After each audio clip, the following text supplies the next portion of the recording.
Vous écoutez Radio Ma'arif.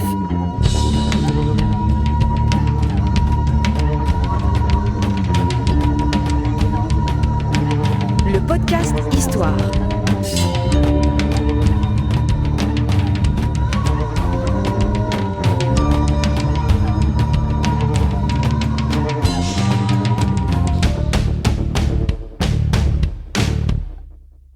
Le podcast Histoire est produit avec le soutien de Maroc Télécom. Bienvenue les amis dans un nouveau podcast Histoire de Radio Ma'arif. On est toujours aussi heureux de vous recevoir et on est toujours à la recherche de nous-mêmes et on est toujours avec des gens qu'on aime beaucoup, qu'on a appris à connaître et qui pour certains sont devenus des habitués. C'est le cas de notre ami Abdallah Fili, l'homme que l'on ne présente plus. Salut Abdallah. Bonjour Serret. Comment vas-tu? Très bien. Tu as une très bonne mine. Oh, ça se voit. Et je te vois avec 1, 2, 3, 4, 5, 6 fiches. Oui, pas 6 moins fiches. de 6 fiches. Ouais. Voilà. Ben, il faut que vous vous rendiez compte quand même les amis, quand vous écoutez un podcast Histoire, que nos experts... Il y a du travail derrière. Exactement. Tout simplement parce que, voilà, il faut apporter une information juste, une information... Une information juste dans une forme agréable. Oui, forme agréable, je sais que tu y arrives, sans problème. Mais pour moi, en tout cas, il faut arriver avec des informations qui ne sont pas de l'ordre de la tradition orale. Ou, voilà. Il y a quand même derrière tout ça un discours scientifique qu'il faut défendre parce qu'on peut faire de notre histoire non pas uniquement un folklore avec des clichés, etc., mais également une recherche scientifique qu'il faut inculquer au public, qu'il faut cultiver dans notre société. Alors, aujourd'hui, tu as proposé toi-même un sujet de podcast, et c'est un personnage très connu de notre histoire, Fatima El-Fihriya. Exactement. Dont même ceux qui ne savent rien savent qu'elle a fondé l'université Al-Qarawiyyin. Exact. Voilà, ça c'est vraiment le En minimum. 245, plus précisément. En combien 245 de l'Hégire, 859... Voilà, donc héros, de l'ère chrétienne. Personnage important, figure importante de l'histoire du Maroc. Eh bien, vas-y, je t'écoute. Que Eh peux-tu me bien, dire sur cette dame? un personnage, comme tu as dit, très connu par Oui. chacun de nous. Oui. Depuis l'école donné primaire, bien sûr. on nous a enseigné que c'est elle qui a construit l'université, donc la mosquée Qarawiyyin, dans sa forme originelle, parce que la mosquée a connu des évolutions importantes où chaque dynastie, en quelque sorte, vu son aura religieuse et historique, eh bien, chaque dynastie y place un artifice, un élément, que ce soit décoratif ou fonctionnel. Je donne à titre d'exemple que les Zénètes, ils l'ont agrandi dans ses proportions presque comme celles d'aujourd'hui. Et puis après, les Almoravides, ouais. C'est les Almoravides qui lui ont donné cette perspective avec, notamment, il faudrait y consacrer un podcast à la Qarawiyyin, tellement c'est important. Bien sûr. Et puis, les Almoravides l'ont paré également de très belles coupoles, très décorées, avec des coupoles à stalactites, le Muqarnas, les Muqarnasat de Qarawiyyin qui sont à coup sûr les plus anciennes coupoles à Muqarnas au Maroc. Et puis après, les Almohades, ils ont, Nasser par exemple, a construit la salle d'ablution qui est en face de la porte principale, ce qu'on appelle Bab el-Houfat. Bab el-Houfat parce que les gens qui viennent à pied sans être chaussés, bien évidemment, il y a un bassin dans lequel ils doivent tremper leurs pieds avant de rentrer dans l'espace de la mosquée. Et puis, les Saadiens, ils ont construit les kiosques qui sont à l'intérieur de la cour. Ils sont très connus d'ailleurs, c'est ça qui s'affiche généralement sur les photos qu'on a de Qarawiyyin.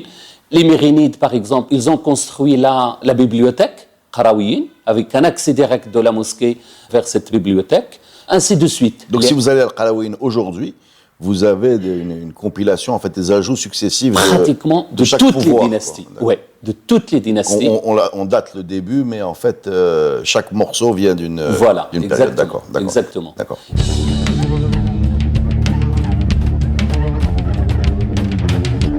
Et donc, le personnage dont on parle aujourd'hui, c'est Fatima El-Fihriya. Oui. Je dis, dans les manuels scolaires, c'est elle qui a construit, bien évidemment, le Qarawiyyin.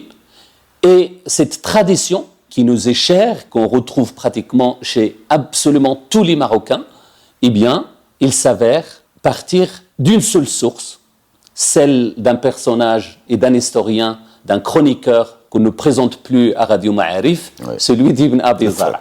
Tellement Reda Allali lui tombe dessus à chaque fois. Non, je ne tombe pas dessus. Moi, je ne sais même pas qui c'est. Que l'occasion se présente. Je répète bêtement ce que vous dites. Moi, je crois que sincèrement que j'ai la prétention, la position de dire du bien ou du mal de gens qui ont vécu il y a 700 ans, 800 ans. Mais c'est vrai que ce Abi Zar', en fait, en résumé, a dit beaucoup de choses un peu bizarres, quoi. Voilà. Enfin, c'est vous qui le dites. Hein. Je mentionnerai uniquement les dires, en tout cas les réactions des historiens actuels. Par exemple, un historien espagnol très connu qui a travaillé beaucoup sur la période almohade, il s'appelle Huisi Miranda, et il nous dit que son livre est plein d'errores et fantasias. D'accord, d'erreurs et de fantaisie. Et de fantaisie. Et il nous dit par exemple que le contenu de son livre sont invenciones et juegos literarios. D'accord. C'est-à-dire, en fait... Non, mais c'est celui qui le critique, il est crédible lui-même déjà. Bien sûr, c'est l'un des meilleurs historiens sur la période, sur l'Empire almohade. Oui, mais de toute façon, c'est Abi Zar', c'est lui qui nous a raconté l'histoire de Moulay Idriss, la légende, etc. Exactement. Et donc c'est un historien mérinide, quoi. C'est un historien mérinide. Qui raconte ce qu'il faut pour avoir le pouvoir, voilà. Voilà, c'est lui qui raconte l'épopée de Fatima el-Fihriya. Exactement. Il a fallu passer par la critique interne et externe de ces textes, d'Ibn Abi Zar', d'Al-Jazni, etc., pour arriver justement à déceler que finalement, c'est le premier à avoir mentionné Fatima el-Fihriya. Donc on n'a aucune autre source que lui. Rien du tout. Parce que normalement, elle est censée avoir vécu quand, cette Fatima el-Fihriya? Eh bien, déjà, elle est censée avoir... ouais, vas-y. On a dit qu'il a construit Qaraouyin en 245, c'est-à-dire en 859, et il est décédé aux alentours de 880 à peu près. D'accord. Donc elle serait née à Qayrawan. Il serait né à Qayrawan. Elle serait morte à Fès. Il serait mort à Fès. Où elle a créé le Qaraouyin. Exactement. Il aurait rejoint Fès avec son père et sa sœur et son mari. Il a hérité, et le texte d'Ibn Abi Zar' est un peu ambigu là-dessus, c'est déjà quelque chose, c'est déjà un indice probant à mon avis sur le désarroi dans lequel notre chroniqueur se retrouve, c'est que parfois il nous dit qu'il a hérité d'une fortune de son père, parfois de son mari, parfois de son mari et de sa sœur, donc on ne sait plus, et sa sœur elle-même, Mariam el-Fihriya, qui aurait construit la mosquée des Andalous. Oui. Hein? Mariam, oui, d'accord. Ouais. Voilà. C'est ce qu'il y a sur Wikipédia en tout cas. Exactement.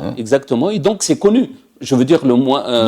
Si on interroge n'importe quel Marocain. Bien sûr. Mais ça, on l'a appris à l'école. Voilà. Donc aujourd'hui, restons sur le mythe. En tout cas, ce qu'on est censé savoir. Donc une dame du clan des Fihri, donc c'est Orban Ounafi, c'est extrêmement important. C'est vraiment la noblesse. La noblesse Quraishite, justement, en relation avec le premier fondateur de Qayrawan, Orban Ounafi al-Fihri. Et donc c'est pas. C'est le clan noble de la. C'est ça. C'est pas anodin.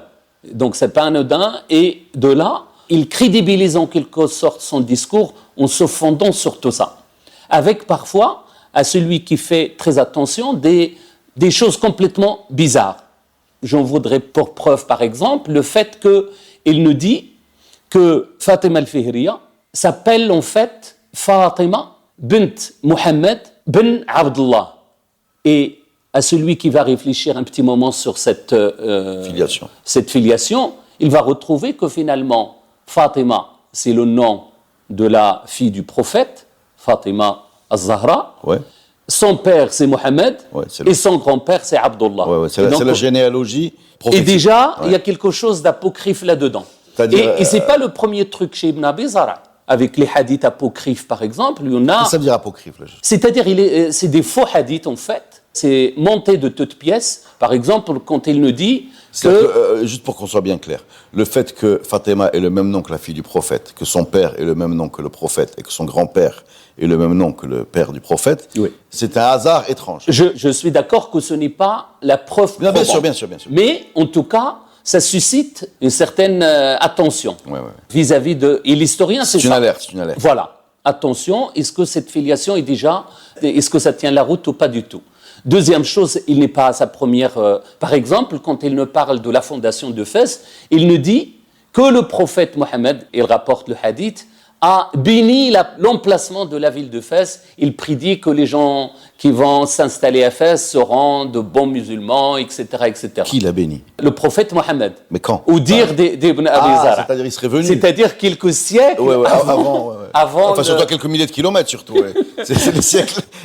Oui, d'accord. Donc voilà. Donc il y a quelque chose dans le discours d'Ibn Abi Zara qui suscite justement de questionnement et surtout de la précaution. Un autre point extrêmement important, toujours par rapport aux Idrissides, c'est qu'il a monté véritablement une histoire idrisside de toutes pièces.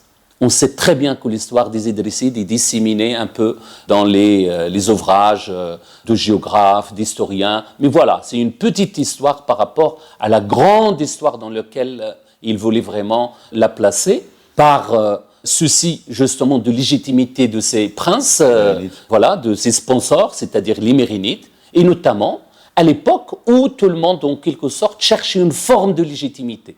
Mais en quoi cette dame, Fatima al-Fihriya, si elle n'a pas existé, en quoi est-ce qu'elle appuie la légitimité? Dans quelle mesure un personnage comme ça aide à fortifier le pouvoir? D'abord, c'est une question de l'éloignement. Déjà, on est au 7e siècle quand Ibn Abi Zara écrit, par rapport au 12e siècle, c'est-à-dire 5 siècles de différence, et aucun texte, y compris les plus proches, y compris ceux qui ont en quelque sorte disparu, n'a parlé de Fatima al-Fihriya. Donc, un point important.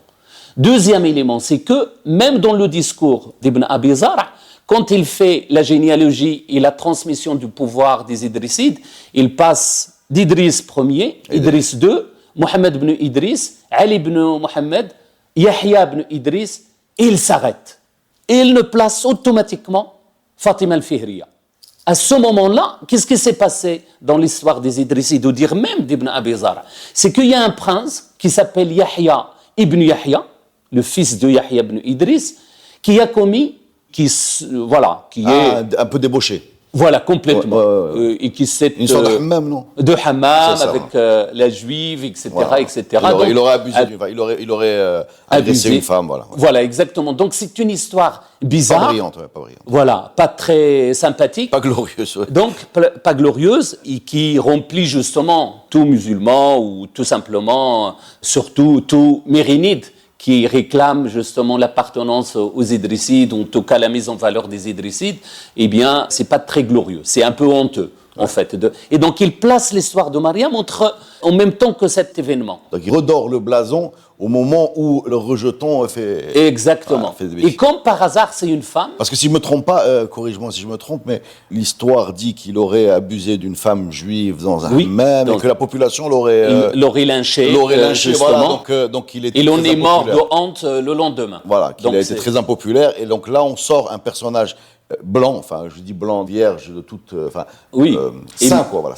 Saint, exactement. Oui. Et c'est Fatima al-Fihriya. Et voilà. Qui va effacer le péché de ce bonhomme. Voilà, exactement. Voilà. Et donc, comme par hasard, la même année, il s'avère qu'il y a 3 personnages féminins qui se sont imposés. La même année, Mariam al-Fihriya, sa sœur, et Atiqa, la femme du fameux Yahya, qui a réclamé le pouvoir et qui s'est défendu bec et ongle pour garder le pouvoir dans sa famille.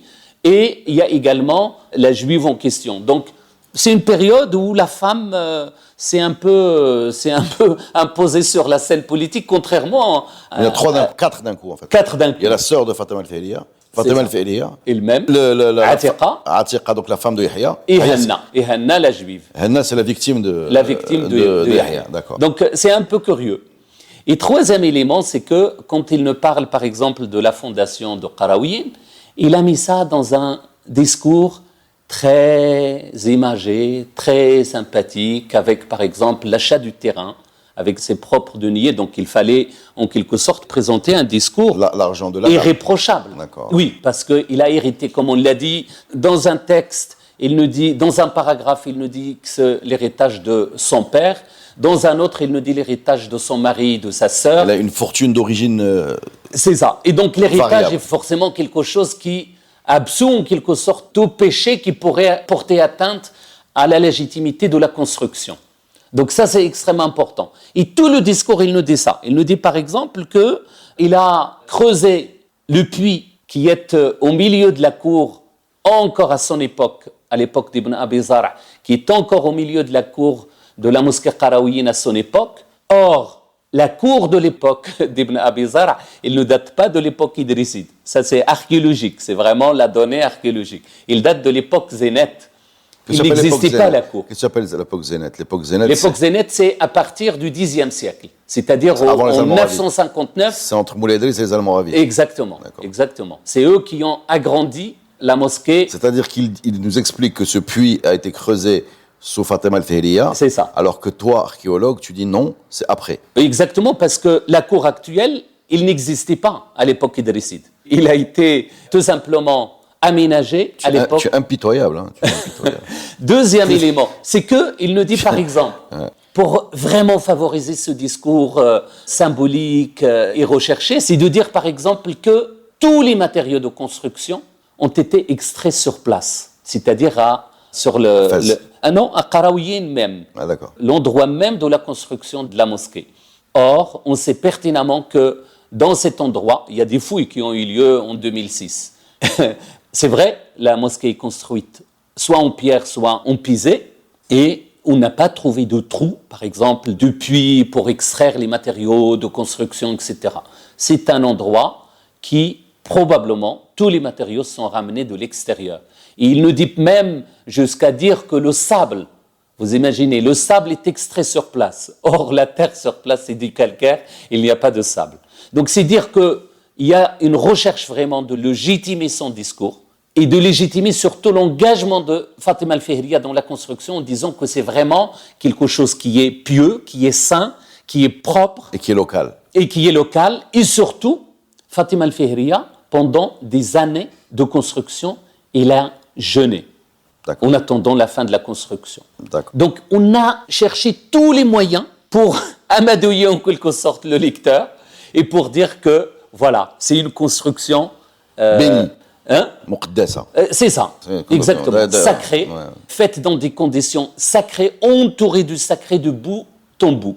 Et véritablement pour sacraliser cet espace et donc sacraliser la personne qui l'a faite. Sacraliser l'espace, parce que si on remet ça dans une perspective politique mérinide, sacraliser également les mérinides qui sont les protecteurs de cet espace saint. Exactement. Puisque je crois même, si je ne me trompe pas, que dans le podcast sur les mérinides, on a appris que Fès était vue comme une ville sainte et on a même à un moment expulsé les Juifs de la ville qui était considérée comme entièrement pas le Médina, en fait. Oui, c'est quasiment ça, c'est quasiment ce qu'ils essayaient de faire. Ouais. Exactement. Au final, on a quelque chose qui est une tradition qui est construite, sans aucun doute, par manque d'informations historiques sur le personnage principal, mais qui a été perpétuée, cette tradition complètement reconstruite de toutes pièces, il a été perpétué par les historiens postérieurs, à commencer par les historiens mérinides. Alors, deux choses, puisqu'on parle de Qarawiyyin. Qarawiyyin, tu nous parles d'une mosquée depuis le début. Exactement. Elle est rentrée dans l'histoire comme étant une école, une université plutôt. Exactement. Comment on passe de l'un à l'autre? Alors, c'est très simple. À l'époque, il n'y a pas de différence. Il n'y a pas de différence. La mosquée, comme d'ailleurs depuis le temps du prophète, la mosquée, c'est un centre culturel, du savoir. C'est un centre politique indéniablement, mais c'est également un centre de savoir, de formation. C'est à la mosquée dans les madrasas de Sousse, par exemple, il n'y a pas de madrasa à proprement parler. Il fallait attendre la fin de l'époque almohade et surtout à l'époque mérinide, où on a véritablement une madrasa qui forme, encore une fois, par opportunisme politique des mérinides, parce que toute l'intelligentsia, justement, des ulama de Qarawiyyin à l'époque, lui était opposé. Ouais. Complètement. Et donc, il fallait créer en quelque sorte leurs intellos. Voilà. Leurs élites. Leurs élites, intellectuelles, administratives, etc. Et surtout, dépasser ce que les Almohades ont installé dans la société, c'est-à-dire la doctrine unitariste, la doctrine almohade. Même ce qu'on appelle les médersa en français, ou les madrasa, c'est-à-dire c'était des internats en fait. Les cours avaient lieu dans les mosquées. Exactement. C'est comme la cité universitaire. Exactement. C'est le lieu de vie des étudiants, c'est pas le lieu de cours des étudiants. Non, parfois il y a des cours. À l'époque, oui, à l'époque mérinide, si. Il y a des salles de cours, il y a des salles de prière, et il y a tout autour, bien évidemment, il y a même des madrasas où on prêchait, on faisait la prière de vendredi. D'accord. Bou'nania, par exemple, ou Sfarin, c'est le cas. Alors, donc, si je synthétise, on a une dame qui apparaît sous une seule source, qui est Abi Zar', qui est celui qui a fabriqué, glorifié le parcours de Moulay Idriss, qui était peut-être pas aussi important que ce qu'il en a fait lui, qui en a fait comme ça le fondateur de Fès d'ailleurs. C'est ça. Voilà. Alors C'est ça, ça. c'est Des deux Fès, des deux que ça Fès, soit Fès l'Alia, ouais, voilà. l'Alia ou Ce qui est archéologiquement faux, ça par contre. Complètement faux. Voilà. Donc le fameux SSM Aliyah de Fès est faux. C'est complètement faux. Voilà. Et donc là, ce que tu es en train de nous dire, c'est que cette Fatima Fihriya pourrait ne pas avoir existé. Exactement. Voilà. Deuxième C'est élément. quand même terrible. Hein. C'est quand même, en même temps, comme C'est il grave, a fait pour c'est Fès, hein, c'est très grave, parce que justement, quand on soumet justement ce genre de sources historiques à un examen méticuleux, eh bien, on tombe parfois sur des contradictions extraordinaires. Alors moi j'ai une question. Donc on a compris l'intérêt de venir poser comme ça une femme sainte qui vient un peu, j'ai envie de dire, soutenir la sainteté des idées ici au moment où elle est laminée par le comportement un peu, disons, pas brillant de notre ami Yahya. Et sa sœur a construit pratiquement à la même période la mosquée Al-Andalus. Voilà. Donc ça vous rappelle pas le discours d'Ibn Abi Zar' en disant que en 192 on a construit Fès et en 193 Idriss II a construit Fès et en 193 il a construit l'Alia, c'est-à-dire la rive des Kairouanais. D'accord. Oui, tu veux dire qu'il y a un côté un peu systématique dans sa construction de mythes. Exactement. C'est-à-dire c'est des doubles... Exactement. Et je ne veux même pas démonter le discours qui consiste à dire que Mariam al-Fihriya construit la mosquée l'Andalus, parce que ça, c'est véritablement encore un boom historique et historien. Donc tu vas pas nous faire un autre podcast pour nous dire que ça n'existe pas non plus. Parce qu'à la limite, si la première existe... Comme la première n'existe pas, la deuxième a de fortes chances. J'ai une première question quand même, parce que c'est grave. C'est grave, Fatima Al-Fihriya, je la vois, là je suis sur des sites très officiels marocains. Elle a son nom dans tous les livres d'histoire, elle a ces bâtiments qui portent son nom, des écoles, enfin on l'a appris à l'école. Est-ce que ce que tu es en train de nous dire, c'est une chose, est-ce qu'il y a un consensus dans le monde des historiens marocains, comme toi, ou est-ce que tu es comme ça une sorte de rebelle qui est venu nous expliquer que cette dame n'existe pas rien que pour faire l'original? Non, c'est ça le problème, c'est que cette tradition exerce sur nous une pression assez impressionnante. C'est une propagande qui a très bien fonctionné, qui a résisté longtemps, et il a fallu attendre, je pense, 2011 ou quelque chose comme ça, où un spécialiste marocain, Ben Chekroun, Shafiq Ben Chekroun, a en quelque sorte consacré ses recherches sur la période idrisside. Et donc, petit à petit, il démonte toutes les informations, en partant d'Ibn Abi Zar', toutes les informations qui paraissent complètement absurdes. Et c'est à ce moment-là qu'un historien marocain, Allah yarhamou, parce que c'est un grand historien, il s'appelle Mohamed Mezzine, que j'ai connu vraiment pratiquement quelques mois avant sa mort, assez douloureuse, mais voilà, c'est pour dire que quand on prête attention justement à nos sources, on les lit avec des yeux critiques. Et bien évidemment, toutes les propagandes, en tout cas tous les fils de propagande s'effilochent petit à petit jusqu'à disparaître. Mais il y a un élément important, c'est Reda. Eh bien, c'est l'apport de l'archéologie. C'est pour ça qu'à chaque fois que je viens chez toi, je fais en quelque sorte ma propre propagande. Exactement. C'est le bingo, Philly. On a le bingo Khadili, on a le bingo Philly. C'est justement, depuis les années 60, on a découvert à Karaouyin même, à l'emplacement où il est censé se placer le mihrab, c'est-à-dire la niche de la mosquée originelle, celle de l'époque idrisside. Et qu'est-ce qu'on a trouvé à Sereda? Je ne sais pas, je suis bloqué. Ah, c'est bien. Je mets le suspense. On a trouvé derrière justement le plâtre qui couvrait cette partie-là. Non, le mihrab, il est disparu à partir du moment où les Almoravides ont agrandi la mosquée. Donc tu parles de plâtre, c'est un plâtre sur un mur? Oui, sur un mur. Ouais, qu'est-ce que tu as trouvé derrière le plâtre? Qu'est-ce qu'on a trouvé? Mais je ne sais pas. On a trouvé une inscription en bois. On a trouvé un bois avec une inscription extraordinaire qui est maintenant dans le musée d'Ar Batha, qui va bientôt, j'espère, ouvrir ses portes au public, qui fait 4,70 m à Sereda. Et qu'est-ce qu'on a trouvé? Mais je ne sais pas. Voilà, le texte. Il faut le texte de cette inscription. Cette inscription ne pose pas de doute. En version originale, s'il te plaît. Ne pose pas de doute chronologique. C'est-à-dire, c'est vraiment un texte en koufik, ancien, Idrisside. sans aucun doute. Et qu'est-ce qu'il nous dit ce texte? Koufik, c'est la police. Oui, c'est la police un peu angulaire, c'est-à-dire qui remonte à l'époque. Le Nasri, il commence en fait, le Nasri avec qui est une écriture, des inscriptions arabes, mais en fait écrites assez rapidement, d'accord, qui ne sont pas angulaires. Il n'apparaîtra qu'à partir du XIIe siècle. Ouais, qu'est-ce qu'il a écrit Qu'est-ce qu'il a écrit?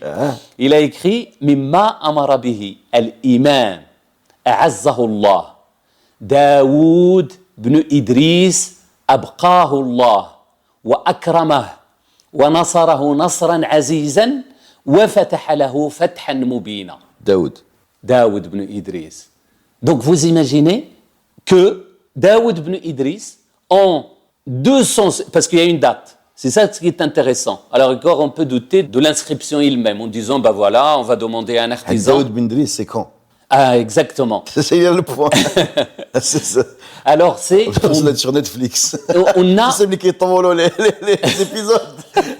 J'ai envie de dormir, tu accélères. Vas-y. Tu veux avoir la fin. Là, prends ton temps. Là. C'est ton moment. Vas-y, enjoy. Vas-y. C'est en 263 parce qu'il y a l'inscription sur le... Alors que Fatima al-Tahiriya est censé avoir... Voilà, 15 ans avant, c'est-à-dire en 245, 13 ans avant. Donc ça veut dire en fait qu'on a quelque chose de complètement irréprochable scientifiquement. On a quelque chose d'archéologique, de matériel, la preuve matérielle. Mais elle est où la contradiction? Il n'y a pas de contradiction si elle l'a construite 15 ans avant. Non, mais ma amara bihi, c'est-à-dire la mosquée. D'accord. C'est-à-dire que le prince, en fait, Daoud ibn Idris, c'est lui qui a commandé la construction de cette mosquée, de cet édifice, en 263 de l'Hégire. D'accord? Et avec tous les artifices donc à l'époque. Cette inscription donne à Daoud ibn Idris un peu comme la signature de la... C'est ça. Et ça, il n'avait pas vu à Bézara. Non, parce que justement, à l'époque, tout ça, c'est caché. Il n'avait pas d'archéologue. Si tu avais eu un ancêtre, et ce qui est intéressant, c'est qu'à l'époque, Al-Muhad, quand Abdelmoumoun allait visiter Fès, donc il allait faire la prière à Qarawiyyin, ils ont camouflé tous les décors qui sont vers le mihrab encore actuellement. Et c'est Henri Terrasse qui les a trouvés dans les années, fin des années 50. Pourquoi on a couvert les inscriptions? Parce que voilà, en disant que certainement, il ne serait pas d'accord avec cette, on va dire, ce décor un peu... funky. Voilà, cette richesse qui a été faite vraiment à l'extrême fin du règne des Almoravides.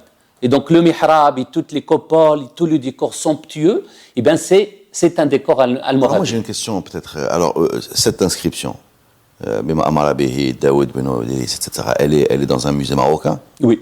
Et dans le même pays, on dit que voilà, comment on gère? Comment on fait?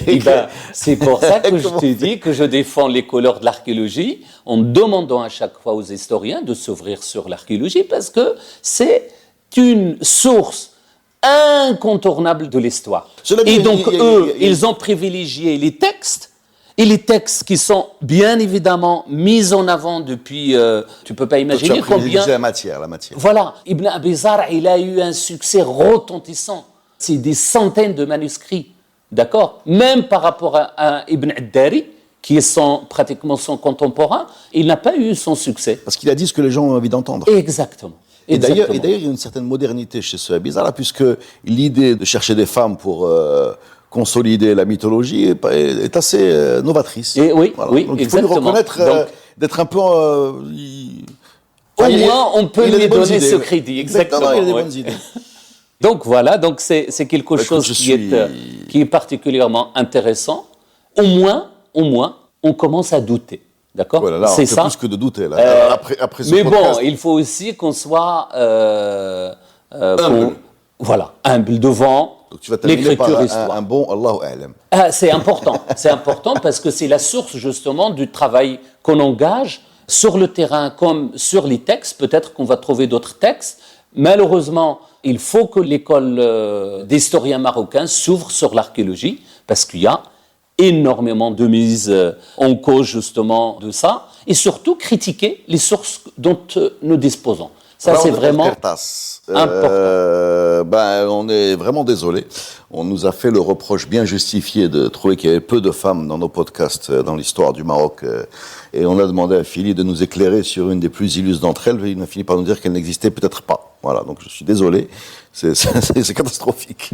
C'est une catastrophe, mais bon, Shilat Allah. Excusez-nous. Merci les amis et ne vous éloignez pas parce que Radio Ma'arif continue de vous accompagner à la recherche de notre passé.